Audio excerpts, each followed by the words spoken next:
Oui,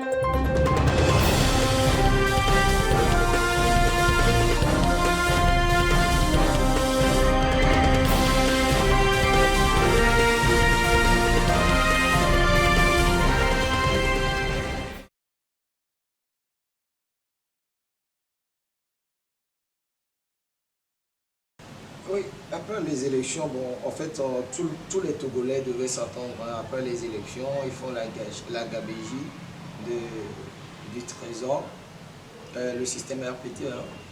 Et ils ont fait, tout le monde a vu ça, hein. Ça, c'est pas un secret de polichinelle.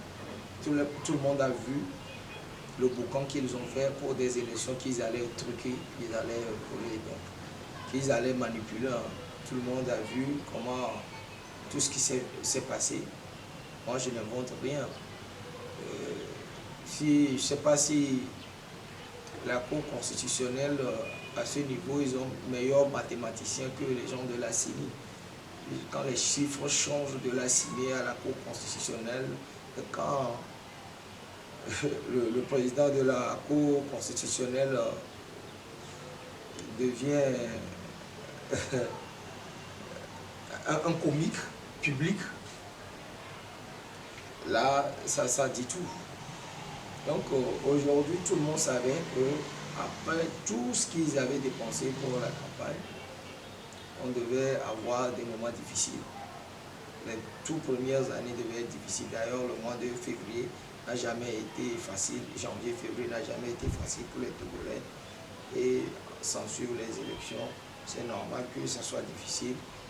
Maintenant, la crise du coronavirus vient s'ajouter face à un gouvernement ou à un régime d'improvisateurs qui ne font qu'improviser le couvre-feu, de la fermeture des écoles, jusqu'à ce que nous sommes aujourd'hui.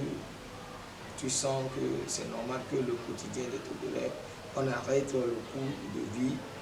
Les marchés, on les ferme à 16 heures, comme si les gens s'agglutinent au bord des marchés. Or qu'on aurait pu laisser les gens faire le marché normalement et les sensibiliser.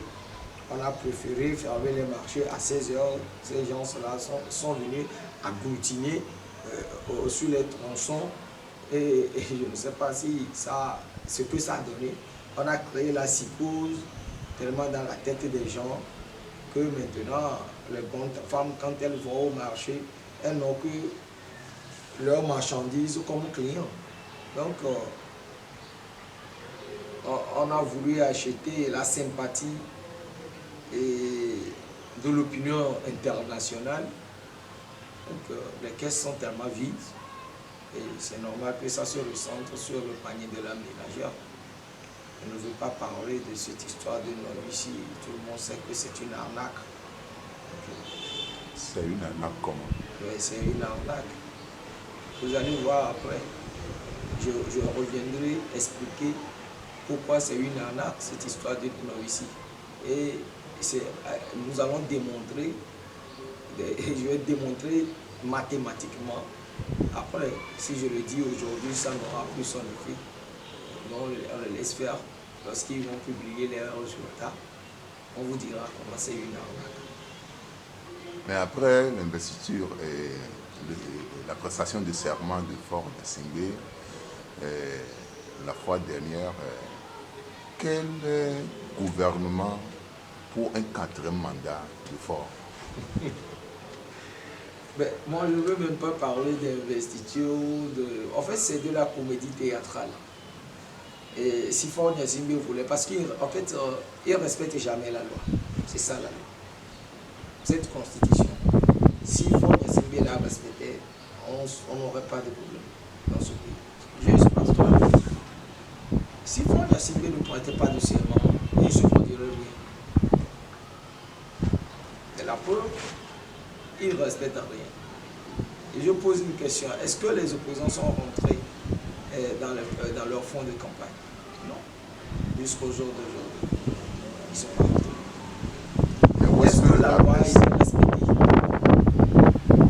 Selon la loi, qu'est-ce qui doit être fait? Est-ce que vous imaginez si un candidat avait fait un chèque blanc au trésor, son dossier serait purement rejeté. Mais pourquoi les gens amènent de la liquidité au trésor et jusqu'au jour d'aujourd'hui, faites des émissions maintenant, c'est comme il doit mendier l'aide. Ça fait partie de la loi. Donc, la loi, c'est pour certaines personnes. C'est pour Faure Gnassingbé et ses amis. C'est pour eux. Et ils décident de l'application comme ils veulent. Pour moi, je sais que Faure Gnassingbé, c'est nous qui parlons de quatrième mandat ou de constitution. Pour lui, il n'y a jamais été question de quatrième mandat ou de constitution. Lui, il est là, c'est son royaume, le pays, et il le gère comme il veut. Donc, comme c'est comme le 25 décembre, tout le monde doit confectionner de jolis habits pour aller à la messe. Les élections, c'est ça pour lui. Ouais, et c'est ce qui se passe. Sinon, si Faure Gnassingbé voulait, il n'y aurait pas de prestation de serment et il serait président. Et les Togolais le regarderaient. Moi, c'est ce que j'ai remarqué. Parce qu'il doit se présenter au moins une fois ou deux fois à l'Assemblée par an. Il ne le fait jamais. Est-ce qu'il y a eu un problème par rapport à ça? C'est ça le problème. Le problème, c'est le respect des lois que nous nous sommes faits.